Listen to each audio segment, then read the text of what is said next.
মধ্যপ্রাচ্যের চলমান সংঘাতের প্রভাব এবার পড়েছে দেশের বিমান যোগাযোগে। এরই মধ্যে সিলেট থেকে মধ্যপ্রাচ্যের কানেক্টিং ফ্লাইট সাময়িক স্থগিত করা হয়েছে। চট্টগ্রাম শাহ আমানত আন্তর্জাতিক বিমানবন্দর থেকে মধ্যপ্রাচ্যগামী একাধিক ফ্লাইট বাতিল করা হয়েছে। এতে ভোগান্তিতে পড়েছেন প্রবাসী কর্মী এবং সাধারণ যাত্রীরা।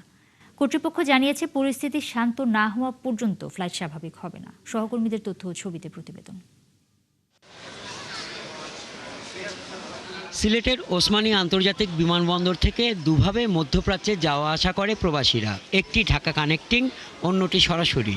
মধ্যপ্রাচ্যের যুদ্ধ আবহে ঢাকায় কানেক্টিং ফ্লাইট সাময়িক স্থগিত রয়েছে।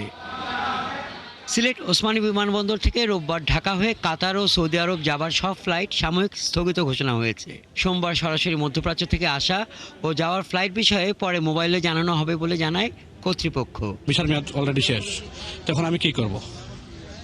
তারা বলছে এটা তো আমরা দেখতে পারবো না, আমরা টিকিট আপনার যতটুকু পারে এটা করবো, এটা আপনি অন্য কিছু কাতারের দিকে দেখতে হবে। কারণ কাতার আমি এটা কেমনে কি করবো, আমি কিছু করতেছি না। ভিতর হয়েছে, পরবর্তীতে এমনিও জানানো হইব যে সময় চালু হইব। বললে তুমি আও এয়ারপোর্টে তো বিমান এয়ারলাইন্স তো হর তারা এমনি স্বাভাবিকভাবে বন্ধ রাখছে, তো ফ্লাইট আজকে হইতেই পারে, গতকালকে বন্ধ ছিল, আজকে হইতেই পারে।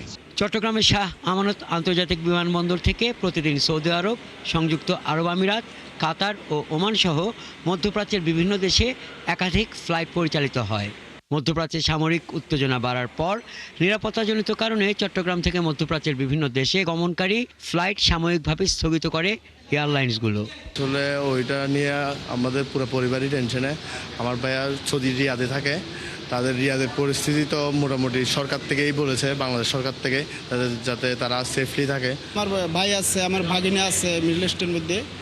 কালকে কথা হয়েছে, কিন্তু ওরা আছে, নিরাপত্তা আছে, কিন্তু আমরা তো একটু ভয় ভয় কাজ করতেছে, ওদের ভয় ভয় কাজ করতেছে।